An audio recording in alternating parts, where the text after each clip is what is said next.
তৃতীয় খণ্ড, তৃতীয় পরিচ্ছেদ। ক্লৈব্যং মাশ্মগমপার্থ নৈতত্ত্বায়ুপপদ্যতে ক্ষুদ্রং হৃদয় দুর্বল্যং তক্ত্বা তিষ্ঠ পরন্তপ। নাম মাহাত্ম্য ও পাপ, তিন প্রকার আচার্য। শ্রীরামকৃষ্ণ বলিলেন, ভক্তির তমঃ যার হয় তার বিশ্বাস জ্বলন্ত। ঈশ্বরের কাছে সেরূপ ভক্ত জোর করে, যেন ডাকাতি করে ধন কেড়ে লওয়া, মারো কাটো বাঁধো, এইরূপ ডাকাত পড়া ভাব। ঠাকুর ঊর্ধ্বদৃষ্টি, তাহার প্রেম রসাভিষিক্ত কণ্ঠে গাহিতেছেন, গয়া গঙ্গা প্রভাসাদে কাশী কাঞ্চি কে বাঁচায়। কালী কালী কালী বলে আমার জপা যদি ফুরায়। গয়া গঙ্গা প্রভাসাদে কাশী কাঞ্চি কে বাঁচায়। কালী কালী কালী বলে আমার জপা যদি ফুরায়। গয়া গঙ্গা প্রভাসাদে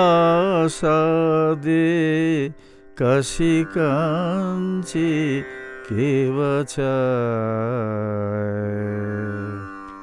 ত্রিসন্ধ্যা যে বলে কালী, পূজা সন্ধ্যা সে কি চায়? সন্ধ্যা তার সন্ধানে ফেরে, কভু সন্ধি নাহি পায়। দয়া ব্রত দান আদি আর কিছু না মনে লয়। মদনের যাগ যজ্ঞ ব্রহ্মময়ীর রাঙা পায়। কালী নামের এত গুণ কে বা জানতে পারে তাই। দেবাদিদেব মহাদেব যাঁর পঞ্চমুখে গুণ গায়।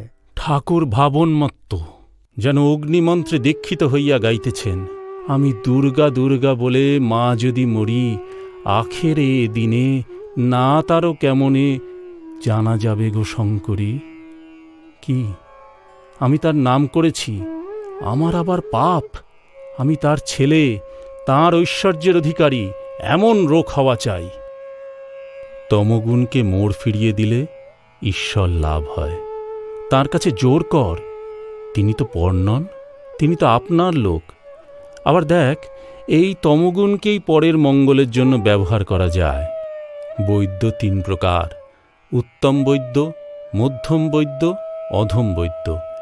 যে বৈদ্য এসে নাড়ি টিপে ঔষধ খেয়েও হে এই কথা বলে চলে যায়, সে অধম বৈদ্য। রোগী খেলে কিনা এ খবর সে লয় না। যে বৈদ্য রোগীকে ঔষধ খেতে অনেক করে বুঝায়, যে মিষ্ট কথাতে বলে, ওহে ঔষধ না খেলে কেমন করে ভালো হবে, লক্ষ্মীটি খাও, আমি নিজে ঔষধ মেরে দিচ্ছি, খাও, সে মধ্যম বৈদ্য। আর যে বৈদ্য রোগী কোনো মতে খেলে না দেখে বুকে হাঁটু দিয়ে জোর করে ঔষধ খাইয়ে দেয়, সে উত্তম বৈদ্য। এইটি বৈদ্যের তমগুণ। এ গুণে রোগীর মঙ্গল হয়, অপকার হয় না।